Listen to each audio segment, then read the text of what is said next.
10ஆம் வகுப்பு கணிதம் 3.9 அணிகள் பார்க்க போறோம். அறிமுகம். பின்வரும் தகவலை கருதுவோம்.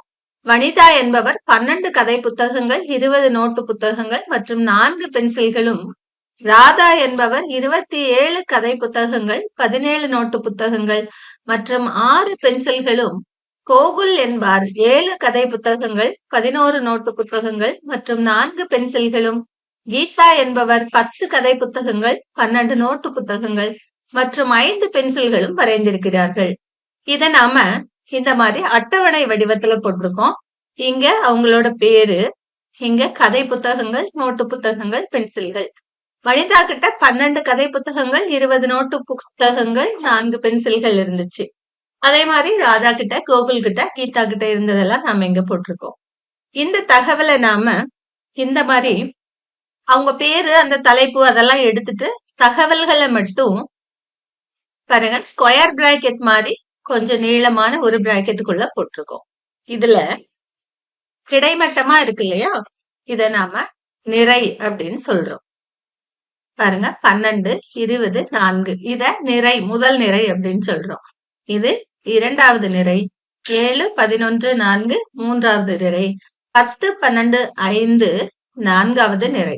நேரா இருக்கு பாருங்க, 12, 27, 7, 10 இத நாம நிரல்னு சொல்றோம். இது முதல் நிரல். 20, 17, 11, 12 இரண்டாவது நிரல். 4, 6, 4, 5 இது மூன்றாவது நிரல்னு நாம சொல்றோம். இங்கு கொடுக்கப்பட்ட 4 நபர்களின் பொருட்கள் 4 கிடைமட்டத்திலும் 3 செங்குத்து மட்டத்திலும் குறிக்கப்பட்டு ஒரு செவ்வக வடிவத்தில் அமைக்கப்பட்டுள்ளது. கிடைமட்டத்தில் உள்ள உறுப்புகளை நாம என்னன்னு சொல்றோம்? நிறைன்னு சொல்றோம். அதே போல செங்குத்து மட்டத்தில் உள்ள உறுப்புகளை நாம நிரல்னு சொல்றோம். இந்த செவ்வக வடிவ அமைப்புக்கு அணி என்று பெயர். பொதுவாக பொருள்களை செவ்வக வடிவத்தில் அமைத்தால் கிடைப்பதை அணி என அழைக்கிறோம். பொருள்களை செவ்வக வடிவத்தில் அமைத்தால் கிடைப்பதை அணி என அழைக்கிறோம். அறிவியல் மற்றும் தொழில்நுட்ப துறைகளில் அணிகளின் பயன்பாடு பெரும் பங்கு வகிக்கிறது.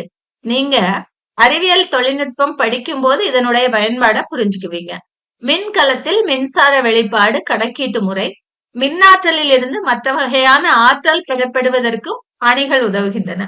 கணினி துறை பயன்பாட்டில் முப்பரிமாண படம் இருபரிமாண திரையில் காட்டப்படும் போது உண்மையை ஒத்த நகரும் படங்களை உருவாக்குவதிலும் அணிகள் முக்கிய பங்கு வகிக்கின்றன. கணினி துறையில நீங்க போனீங்கன்னா இத தெரிஞ்சுக்கலாம். கிராபிக்ஸ் வடிவமைப்பில் ஒளிப்படங்களை பெறுவதற்கு நேரிய உருமாற்றங்கள் பயன்படுகின்றன. இப்பெல்லாம் கிராபிக்ஸ் கத்துக்கிறாங்க இல்லையா, அதுலயும் அணிகள் பயன்படுது. இந்த நேரிய உருமாற்றத்தை அணிகள் மூலம் வெளிப்படுத்தலாம். குழு குறியீட்டு முறைகளில் அணிகளின் பயன்பாடு அதிக அளவில் காணப்படுகிறது. ஒரு செய்தியை ரகசிய செய்தியாக மாற்றுவதற்கும் மூலச் செய்தியை பெறுவதற்கும் அணிகளின் பெருக்கல் மற்றும் நேர்மாறல் கருத்துக்கள் தேவைப்படுகின்றன. மிக நீளமான செய்தி பரிமாற்றங்களை எளிமையாக்க அணிகள் பயன்படுத்தப்படுகின்றன.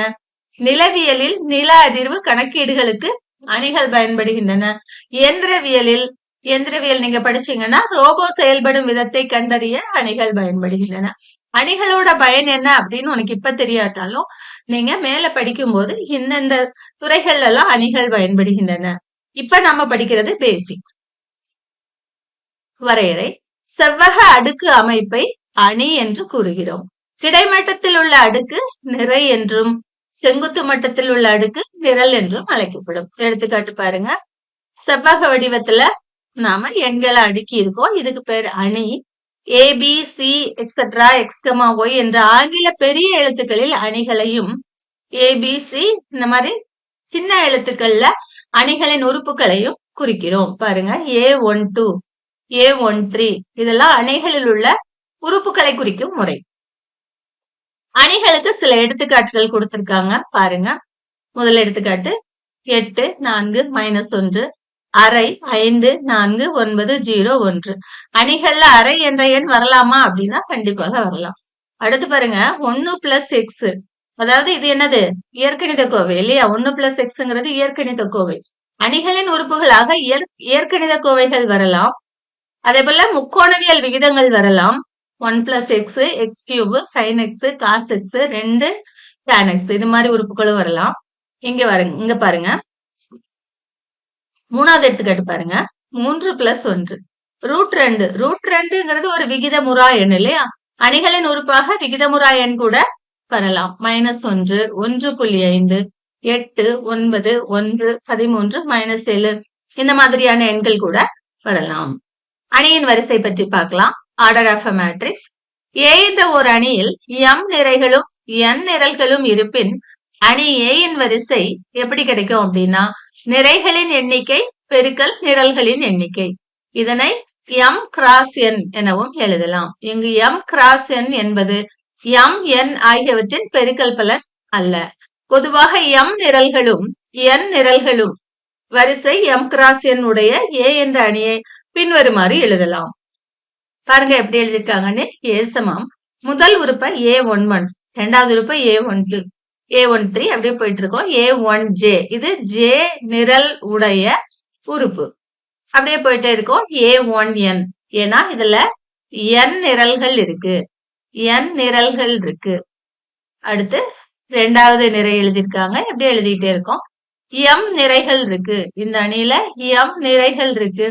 அதனால AM1 AM2 etc AMJ etc AMN இப்படி நாம ஒரு m x n வரிசையுடைய அணியை எழுதலாம். இங்கு A11 A12 என்பன அணியின் உறுப்புகள். A11 அப்படிங்கிறது இந்த உறுப்பு முதலாவது நிரை மற்றும் முதலாவது நிரல் இடத்தில் உள்ள உறுப்பு. முதலாவது நிரை முதலாவது நிரல் அப்படிங்கறதுதான் A11 குறிக்குது. A12 எதை குறிக்குது? முதலாவது நிரை இரண்டாவது நிரல் இத குறிக்குது. இதே மாதிரி AIJ அப்படின்னு ஒரு உறுப்பு இருக்கு அப்படின்னா அதுல ஐங்கிறது நிறைகளையும் ஜேங்கிறது நிரல்களையும் குறிக்கும். இதனை கொண்டு A என்ற அணியை எப்படி எழுதலாம்னா A சமம் AIJ அதனுடைய வரிசை m x n இப்படி எழுதிக்கலாம். எங்க I எதுல இருந்து எது வரைக்கும்னா ஐங்கிறது இங்க மேல இருந்து கீழே 1 to m ஜேங்கிறது இங்க இருந்து இங்க 1 to n வரைக்கும்.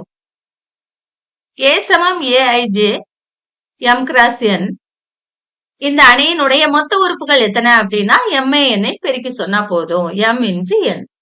குறிப்பு அணியின் வரிசையை குறிப்பிடும் போது முதலில் நிறைகளின் எண்ணிக்கையும் அதனைத் தொடர்ந்து நிரல்களின் எண்ணிக்கையும் இருக்கும். இந்த முன்னேற்ற சோதனை பார்க்கலாம். 1 1 -2 3 2 1 5 என்ற அணியின் இரண்டாவது நிரை மற்றும் மூன்றாவது நிரலில் உள்ள உறுப்பு எது? இரண்டாவது நிரை அதாவது A2 மூன்றாவது நிரல்னா 3 A23 என்னன்னு கேட்டிருக்காங்க. பாருங்க இது முதல் நிரை இது இரண்டாவது நிரை. இது முதல் நிரல் இரண்டாவது நிரல் மூன்றாவது நிரல். அப்படின்னா A23ங்கிறது 5. நாம மனசுலயே நம்பர் போட்டுக்கணும். இது A11 இது A12 இது A13 இது A21 A22 A23 அப்படின்னு நம்பர் போட்டுட்டு வந்தீங்கன்னா A23 என்ன 5. அடுத்து பாருங்க sin θ cos θ tan θ என்ற அணியின் வரிசை என்ன? எத்தனை நிறைகள் இருக்கு? 3. எத்தனை நிரல்கள் இருக்கு? 1 3 x 1. கீழுள்ள அணியில் A11 A22 A33 A44 என்பவை குறிக்கும் மதிப்புகளை எழுதுக. A11 முதல் உறுப்பு இல்லையா என்ன 2. A22 பாருங்க 9. A33 பாருங்க 8. A44 4. பாருங்க இதுல வரிசை எண் ஒரு அணி கொடுத்திருக்காங்க. அதில் உள்ள உறுப்புகளை எப்படி குறிக்கிறதுன்னு எழுதியிருக்காங்க. இது A11 இது A12 A21 A22 இதனுடைய வரிசை என்னன்னா 2 நிறைகளும் 2 நிரல்களும் இருக்கிறதுனால 2 x 2. இரண்டாவது பாருங்க இங்க இது A11 A12 A21 A22 A31 A32 இதுக்கு என்ன வரிசை அப்படின்னா இதுல 3 நிறைகள் இருக்கு. அதனால 3 x 2 நிரல்கள் இருக்கு 2 3 x 2. செயல்பாடு பாருங்க. ஒரு நாள்காட்டியில் ஏதாவது ஒரு குறிப்பிட்ட வருடத்தில் ஒரு குறிப்பிட்ட மாதத்தை எடுத்துக்கொள்ளவும். இங்க இருக்கு பாருங்க இது மாதிரி காலண்டர்ல ஒரு பேஜை எடுத்து வச்சுக்குவீங்க. நாள்காட்டி அட்டையில் நாட்களை கொண்டு அணிகளை அமைக்கவும். இதுல இருக்கக்கூடிய நாட்களை வச்சு அணிகளை அமைக்கிறதா. இப்ப இங்க இருந்து எடுத்துக்கிட்டீங்கன்னா 1 8 15 22 வரைக்கும். அதே மாதிரி இந்த பக்கமும் இப்படி எடுத்துக்கலாம் இல்லையா. இது ஒரு அணி. இது மாதிரி உங்களால எவ்வளவு அணிகள் எடுக்க முடியுதோ அவ்வளவு அணிகளை நீங்க எடுத்துக்கிறதா. கீழ்கண்ட வரிசையுடைய அனைத்து அணிகளையும் அமைக்கவும். 2x2 அணிகள் உங்களால எப்படி எல்லாம் அமைக்க முடியும் பாருங்க. 1 8 4 5 11 12 13 14 20 21. இதே மாதிரி நிறைய 2x2 அணிகள் நீங்க அமைக்கலாம் இல்லையா? எவ்வளவு உங்களால 2x2 அணிகள் அமைக்க முடியுதுன்னு பாருங்க. 3x2 அணிகள், 2x3 அணிகள், 3x3, 4x3 அணிகளை எல்லாம் நீங்க அமைத்து பாருங்கன்னு சொல்லியிருக்காங்க. கொடுக்கப்பட்ட நாள்காட்டி அட்டையிலிருந்து மிகப்பெரிய வரிசையுடைய அணியை கண்டுபிடி. பாருங்க, இந்த 1ல இருந்து நம்ம எடுத்துக்கிறோம்னு வச்சுக்கோங்க. இப்படி நீங்க எடுத்துக்க முடியாது, ஏன்னா இங்கெல்லாம் உறுப்புகள் இல்ல. உறுப்புகள் எங்க ஆரம்பிக்குதோ அங்க இருந்து எடுத்துக்கோங்க. எப்படி எடுத்துக்கலாம். இது இதுல அமைக்கக்கூடிய மிகப்பெரிய அணியாக இருக்கும். அப்படி இல்லைன்னா இந்த 6 13 20 இந்த லைனையும் இந்த லைனையும் சேர்த்து எடுத்துக்கலாம். இதனுடைய வரிசை என்னன்னா 3x7. நடைமுறை வாழ்வில் உள்ள தகவல்களை கையாள்வதில் அணிகள் எவ்வாறு பயன்படுகிறது என்பதை குறிப்பிடுக. நீங்க யோசிச்சு இதுக்கான விடைய எழுதலாம். 3.9.2 அணிகளின் வகைகள் பார்க்க போறோம். இப்பகுதியில் அணிகளின் வகைகள் சிலவற்றை வரையறை செய்வோம். 1. நிறை அணி. ஒரு அணியில் ஒரே ஒரு நிறையும் பல நிறங்களும் இருந்தால் அவ்வணி நிறை அணி எனப்படும். நிறை அணிக்கு இன்னொரு பேரு நிறை வெக்டார். எடுத்துக்காட்டாக A சமம் 8 9 4 3, B சமம் -√3/2 1√3. இதுல எல்லாம் ஒரே ஒரு நிறை தான் இருக்கு, நிறைய நிரல்கள் இருக்கு இல்லையா? அதனால இத நாம நிறை அணி அப்படின்னு சொல்றோம். நிரல் அணி பாருங்க. ஒரு அணியில் ஒரே ஒரு நிரலும் பல நிறைகளும் இருந்தால் அவ்வணி நிரல் அணி எனப்படும். இதுக்கு இன்னொரு பேரு நிரல் வெக்டார். எடுத்துக்காட்டாக A சமம் sin x cos x 1, ஒரே ஒரு நிரல். B சமம் √5 7, ஒரே ஒரு நிரல். C சமம் 8 -3 23 17, ஒரே ஒரு நிரல் இருக்கு, அதனால இத நிரல் அணின்னு சொல்றோம். இதோட வரிசை எழுதினீங்கன்னா A னுடைய வரிசை என்ன? 3x1, B னுடைய வரிசை 2x1, C னுடைய வரிசை 4x1. பொதுவாக A சமம் A11 A21 A31 etc. AM1 என்பது m நிறைகள் இருக்கு இல்லையா? அதனால m கிராஸ் ஒரு நிரல் இருக்கிறதுனால 1 m×1 வரிசையுடைய நிரல் அணி ஆகும். சதுர அணி பார்க்கலாம். ஒரு அணியின் நிறைகளின் எண்ணிக்கையானது நிரல்களின் எண்ணிக்கைக்கு சமமாக இருப்பின் அவ்வணி சதுர அணி எனப்படும். ஒரு அணி சதுர வடிவத்துல இருக்கணும் அப்படின்னா அது சதுர அணி. அப்படின்னா mங்கிறது n-க்கு சமமாயிரும். A சமம் Aij m×n என்பது சதுர அணியை குறிக்கும். எப்ப mங்கிறது n-க்கு சமமா இருக்கும் போது. 1 3 4 5 இது 2x2 சதுர அணி. -1 0 2 3 6 8 2 3 5 இது 3x3 சதுர அணி. பொதுவாக A11 A12 A21 A22 2x2, B11 B12 B13 B21 B22 B23 B31 B32 B33 என்பன 2x2 மற்றும் 3x3 வரிசையுடைய சதுர அணிகள் ஆகும். A சமம் Aij, அதனுடைய வரிசை m×m என்பது m வரிசையுடைய ஒரு சதுர அணி ஆகும். வரையறை பாருங்க. ஒரு சதுர அணியில் A11 A22 A33 என்பன சதுர அணியின் முதன்மை மூலைவிட்ட உறுப்புகள் எனப்படும். இவை Aij I சமம் j என்ற அமைப்பில் இருக்கும் உறுப்புகளாகும். எடுத்துக்காட்டாக 1 3 4 5 என்ற அணியில் 1 5 என்பவை. இததான் முதன்மை மூலைவிட்டம்னு சொல்றோம். முதன்மை மூலைவிட்ட உறுப்புகள். மூலைவிட்ட அணி பாருங்க, டயகனல் மேட்ரிக்ஸ். ஒரு சதுர அணியில் முதன்மை மூலைவிட்டத்திற்கு மேலேயும் கீழேயும் உள்ள அனைத்து உறுப்புகளும் பூஜ்ஜியங்கள் எனில் அந்த அணி மூலைவிட்ட அணி எனப்படும். பாருங்க, இது முதன்மை மூலைவிட்டம். அதுக்கு மேல இருக்க உறுப்புகள் 0, அதுக்கு கீழே இருக்க உறுப்புகளும் 0. இதுல மட்டும் உறுப்புகள் இருந்தா அத மூலைவிட்ட அணி அப்படின்னு சொல்றோம். இங்க பாருங்க 1 1 0, இதுவும் மூலைவிட்டம் தான். இதுலயே உறுப்புகள் தான் இருக்கு, அதுல ஒரு உறுப்பு 0வா இருக்கு, அப்படி கூட இருக்கலாம். திசையிலி அணி. ஒரு மூலைவிட்ட அணியில் முதன்மை மூலைவிட்ட உறுப்புகள் அனைத்தும் சமமாக இருப்பின் அந்த அணி திசையிலி அணி எனப்படும். ஒரு மூலைவிட்ட அணி எடுத்துக்கிறோம் அப்படின்னா மூலைவிட்டத்தை தவிர மீதி உறுப்புகள் 0. அந்த மூலைவிட்டத்தில் உள்ள உறுப்புகள் ஒரே மாதிரி இருக்கணும், இருந்தா அதை நாம திசையிலி அணின்னு சொல்றோம். பாருங்க, மூலைவிட்டத்துல இருக்கிற உறுப்பெல்லாம் ஒரே மாதிரி இருக்கு. இங்கேயும் மூலைவிட்ட உறுப்பெல்லாம் ஒரே மாதிரி இருக்கு. இருந்தா அந்த அணிக்கு என்ன பேரு? திசையிலி அணின்னு பேரு. பொதுவாக ஏ சமம் ஏஐஜே எம் கிராஸ் என் ஒரு திசையிலி அணி எனில் ஏஐஜேவை எப்படி சொல்லுவோம்னா ஐ நாட் ஈக்குவல் டு ஜேனா 0, ஐ ஈக்குவல் டு ஜேனா கே. அதாவது மூலைவிட்ட உறுப்பு மட்டும் கே, மித்த உறுப்பெல்லாம் 0ன்னு சொல்றோம். சமணி அல்லது அலகு அணி. Identity R unit matrix. ஒரு சதுர அணியில் முதன்மை மூலைவிட்ட உறுப்புகள் ஒவ்வொன்றும் 1 ஆகவும் மற்ற அனைத்து உறுப்புகளும் 0 எனில் அந்த அணி சமணி அணி அல்லது அலகு அணி எனப்படும். பொதுவாக சதுர அணி ஏ சமம் ஏஐஜே என்பது ஒரு அலகு அணி எனில் ஏஐஜே சமம் 1 எப்பன்னா ஐ ஈக்குவல் டு ஜே, அதாவது மூலைவிட்டத்துல. மற்ற இடத்துல எல்லாம் 0. n வரிசையுடைய அலகு அணியை IN என குறிக்கலாம். அப்படின்னா I2ங்கிறது 2x2 வரிசையுடைய அலகணி, I3ங்கிறது 3x3 வரிசையுடைய அலகணி. பூஜ்ய அணி அல்லது வெற்று அணி. ஒரு அணியில் உள்ள அனைத்து உறுப்புகளும் 0 எனில் அந்த அணி பூஜ்ய அணி அல்லது வெற்று அணி எனப்படும். எடுத்துக்காட்டாக இது 1x1 வரிசையுடைய பூஜ்ய அணி, இது 2x2 வரிசையுடைய பூஜ்ய அணி, இது 3x3 வரிசையுடைய பூஜ்ய அணி என வேறுபட்ட பூஜ்ய அணிகள் இருக்கு. n×n வரிசையுடைய பூஜ்ய அணியை எப்படி குறிப்போம் அப்படின்னா ஒரு ஓ போட்டு அதுக்கு கீழே n போடுவோம்.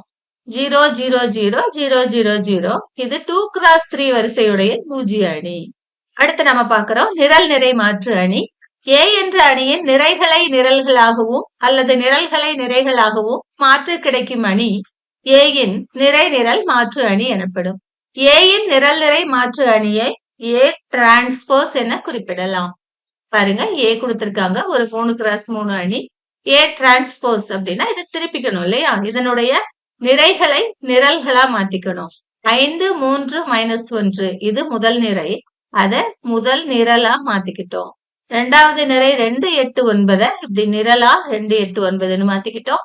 -4 7 5 -4 7 5 நிரல்ல மாத்திக்கிட்டோம். இது ஏ டிரான்ஸ்போஸ். ஏக்கு மேல ஒரு டி போட்டுக்கணும். பி சமம் 1 5 8 9 4 3 இது ஒரு 3x2 அணி, செவ்வக அணி.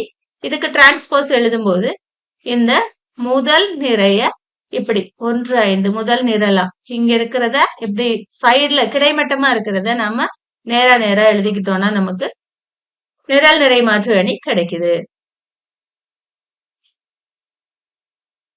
அணி ஏயின் வரிசை m×n எனில் ஏ டிரான்ஸ்போஸின் வரிசை இதை திருப்பிக்கணும் n×m ஆகும். ஏ டிரான்ஸ்போஸ் த ஹோல் டிரான்ஸ்போஸ் சமம் ஏ என கிடைக்கும். ஏ டிரான்ஸ்போஸுக்கு டிரான்ஸ்போஸ் எடுத்தீங்கன்னா என்ன கிடைக்கும்? ஏஏ கிடைக்கும். அடுத்து நம்ம பார்க்க போறது முக்கோண அணி. ஒரு சதுர அணியில் முதன்மை மூலைவிட்டத்துக்கு மேலே உள்ள உறுப்புகள் அனைத்தும் 0 எனில் அந்த அணி கீழ் முக்கோண அணி எனப்படும். பாருங்க, இதை எடுத்துக்கிட்டீங்கன்னா இதுல முதன்மை மூலைவிட்டத்துக்கு மேலே உள்ள உறுப்புகள் 0, அதனால இது கீழ் முக்கோண அணி. அப்படின்னா முதன்மை மூலைவிட்டத்துக்கு கீழே உள்ள உறுப்புகள் 0 எனில் இதை நம்ம மேல் முக்கோண அணின்னு சொல்லுவோம். அடுத்து நம்ம பார்க்க போறது சம அணிகள். ஒரு அணியில் ஏ மற்றும் பி ஆகியவற்றின் வரிசைகள் மற்றும் ஏயில் உள்ள ஒவ்வொரு உறுப்பும் பியில் உள்ள ஒத்த உறுப்புகளுக்கு சமம் எனில் ஏ மற்றும் பி ஆகியவை சம அணிகள் எனப்படும். அதாவது அனைத்து i, ஜேகளுக்கு ஏஐஜே சமம் பிஐஜே. எடுத்துக்காட்டாக ஏ எடுத்துக்கிறோம் 5 1 0 3. பிய பாருங்க, பார்த்தா பெருசா இருக்குல்ல. ஏ மற்றும் பி ஒரே வரிசை கொண்டும் அனைத்து ஐஜேக்களுக்கு ஏஐஜே சமம் பிஐஜே ஆகவும் உள்ளது. ஆகவே ஏ மற்றும் பி சம அணிகள் ஆகும். எப்படி சமமா இருக்கு பார்க்கலாமா? இது A11 5, B11 5 பாருங்க. 1 ஸ்கொயர் 1 2 ஸ்கொயர் 4 கூட்டினீங்கன்னா 5 தான் இல்லையா? A11 சமமா இருக்கு. A12 பாருங்க, இது 1. இங்க sin square theta plus cos square theta உடைய மதிப்பும் 1 தான். இங்க வாங்க, இது 0. A21 0. இது 1 பிளஸ் 3/2 மைனஸ் 5/2. இதை நம்ம கூட்டுவோம். இது 5/2, இது 3/2. இது மைனஸ்ல இருக்கிறதுனால கூட்டும் போது -2/2. 2 அடிச்சுக்கிட்டீங்கன்னா 1 1 - 1 என்ன? 0 தான். B21 0 தான், சமமா இருக்கு. இது 3. இங்க பாருங்க, இது 2 plus secant square theta minus tan square theta secant square theta minus tan square தீட்டாவோட மதிப்பு 1. 2 + 1 3.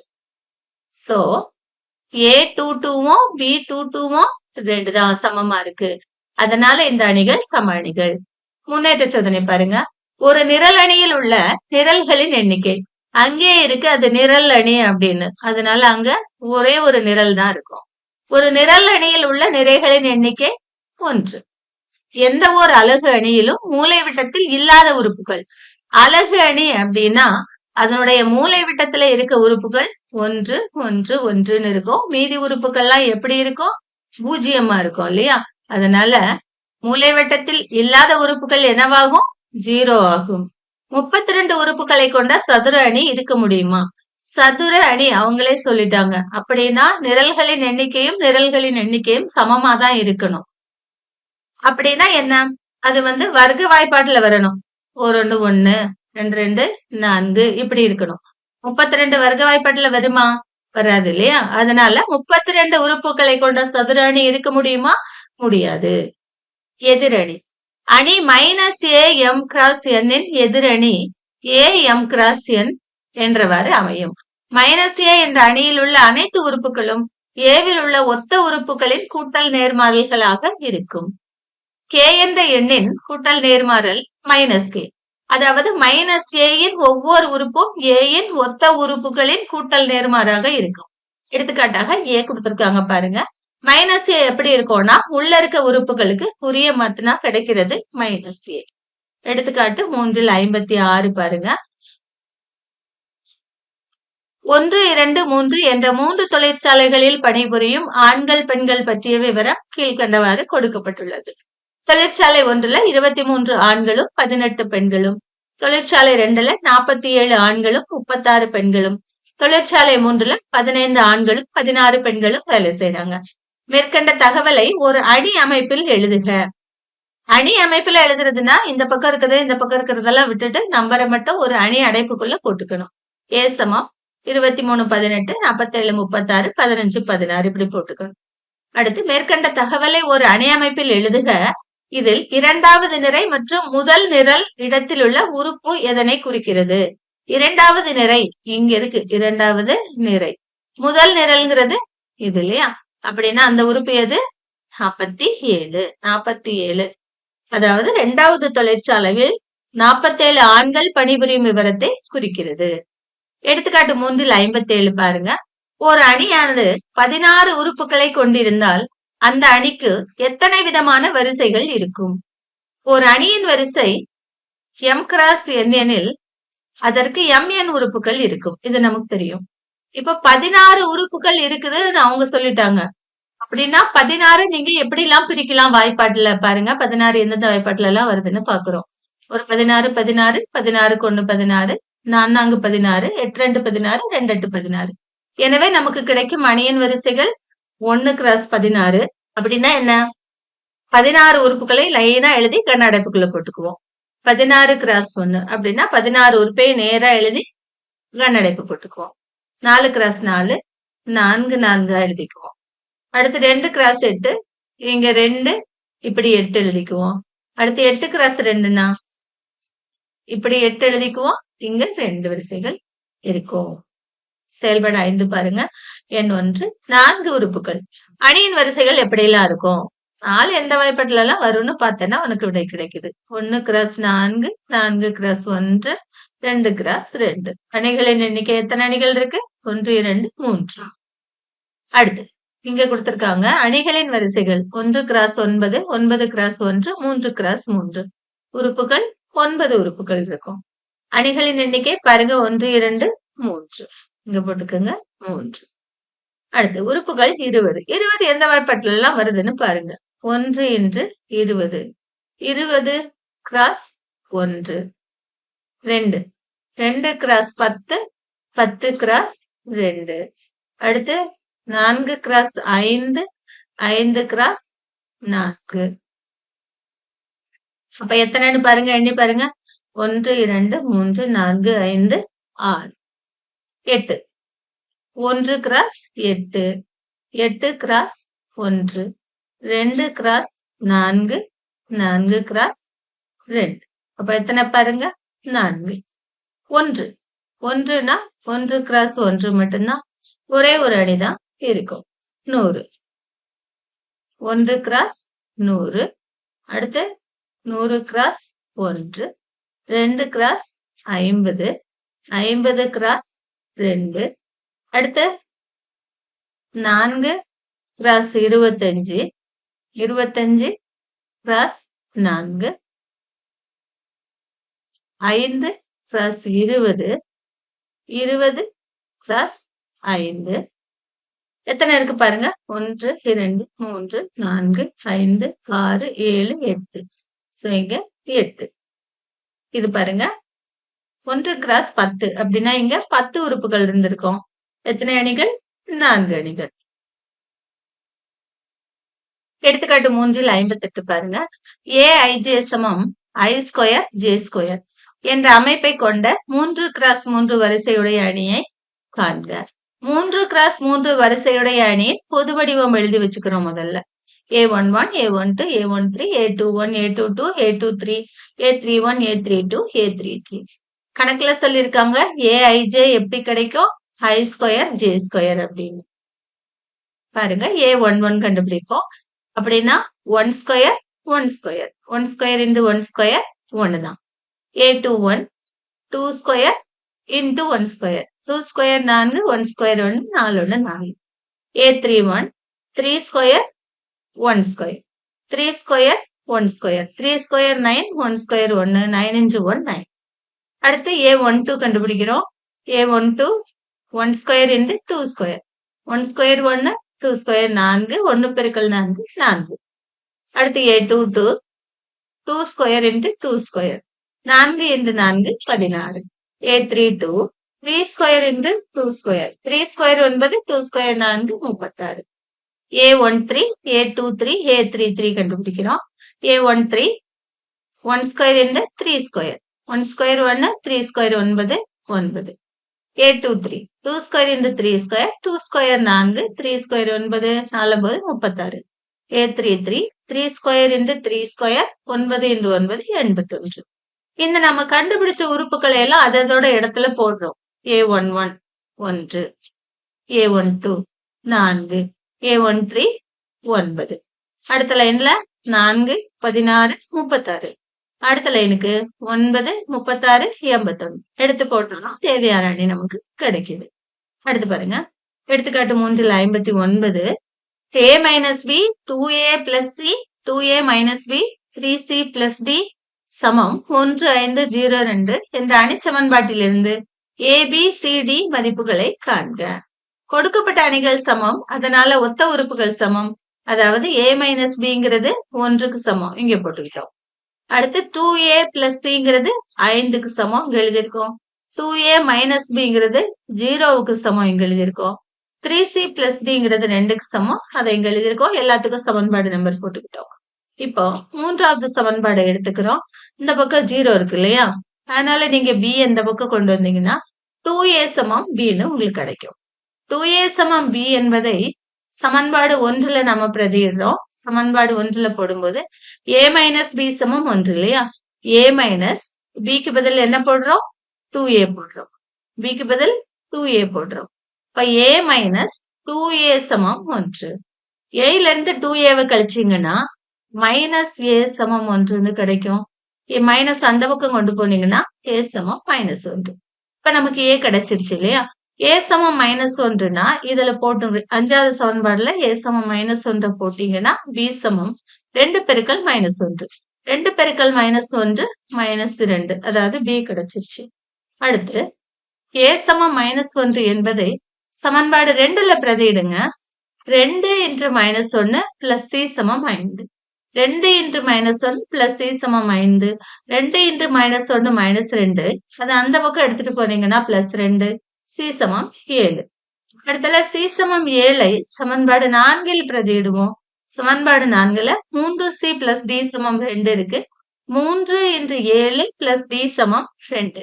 7 21 அதை அந்த பக்கம் எடுத்துட்டு போய் கழிச்சிட்டீங்கன்னா D சமம் 2 மைனஸ் 21. 2ல 21 கழியாது இல்லையா? மீறி கழிச்சா மைனஸ் போட்டுக்குவோம். மைனஸ் 19. A சமம் -1, B சமம் -2, C சமம் 7, D சமம் -19 கிடைச்சிருக்கு. நன்றி மாணவர்களே.